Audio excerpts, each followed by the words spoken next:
여러분 안녕하십니까? 김경수 전 경남지사가 국내에 체류하다 지난 14일 해외로 다시 출국했습니다. 김 전 지사는 떠나기 전에 민주주의의 위기를 거론하면서 우리만의 길, 한국의 길을 찾겠다고 밝혔습니다. 올 연말쯤 귀국할 것으로 예상이 되는 가운데 향후 정치 활동에 나서겠다는 의지를 분명히 밝힌 것으로 보입니다. 김경수 전 지사는 한국에 머물면서 민생에 관해 많은 고민을 했다고 합니다. 낮은 출산율, 빨라진 지역 소멸, 높은 노인 빈곤율, 자살률, 기후 위기, 신냉전 시대와 한반도 긴장 고조 등에 대해 많은 언급을 했다고 하는데요. 정치가 갈등을 조절해야 하는데 오히려 갈등을 증폭하고 사회 불안을 가속화하고 있다면서 문재인 전 대통령을 비롯해 김부겸, 정세균 전 총리, 조국 대표 등과 회동했다고 합니다. 김 전 지사의 약점은 아직 복권되지 못해 2027년 12월까지 피선거권이 제한되어 있다는 점입니다.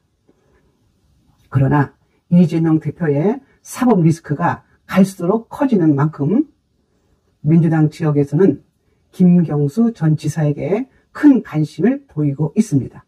이화영 전 평화부지사가 9년 6개월을 선고받으면서 앞으로 닥치게 될 이재명 리스크를 현실로 받아들인 것 아닙니까?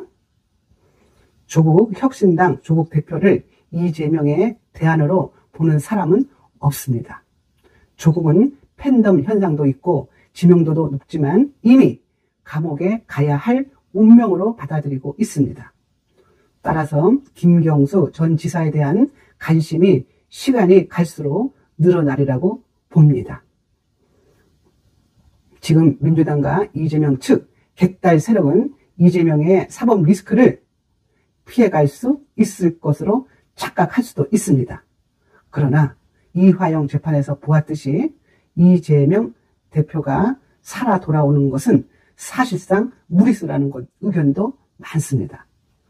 그런데도 이재명이 지금 큰 소리 치는 것은 다른 게 아니라 오직 지지율이 높기 때문입니다.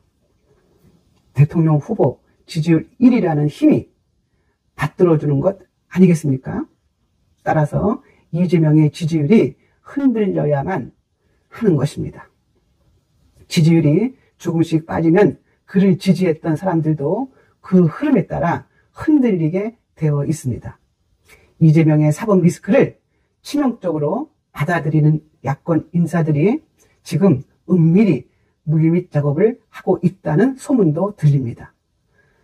김경수는 문재인의 남자라고 할 만큼 정치적으로 유서가 깊다고 하겠습니다. 친노 세력들도 거부감을 갖고 있지 않는데요.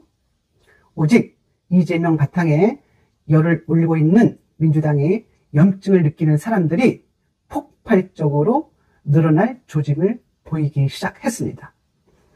늦어도 선거법 위반 선고가 나오는 9월이면 가시화되지 않겠습니까? 설령 이재명 대표가 항소를 한다고 해도 지지율은 급격하게 빠져나갈 것으로 봅니다. 그리고 12월 말에 김경수 전 경남지사가 귀국하면 대권 경쟁 구도가 요동을 치게 될 것입니다.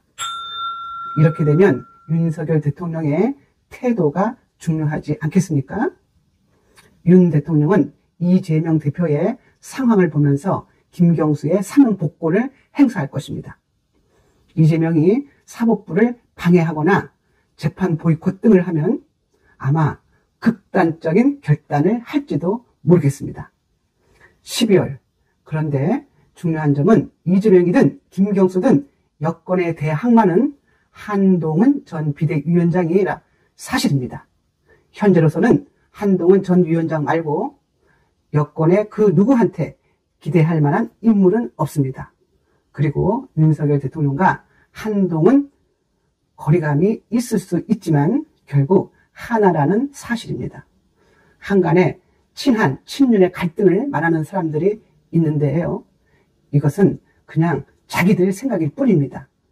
두 사람은 끈끈한 관계이고 그런 관계여야 만이 다음 대통령 선거에서 승리할 수 있는 것입니다.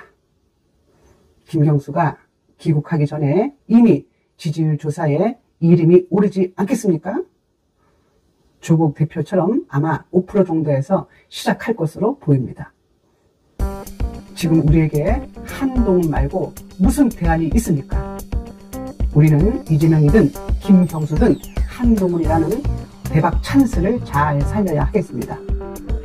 흩어지면 죽고 뭉치면 산다. 지금 자유우파 진영에 가장 필요한 행동 지침 아니겠습니까? 지금까지 김선혜의 직원직설이었습니다. 감사합니다.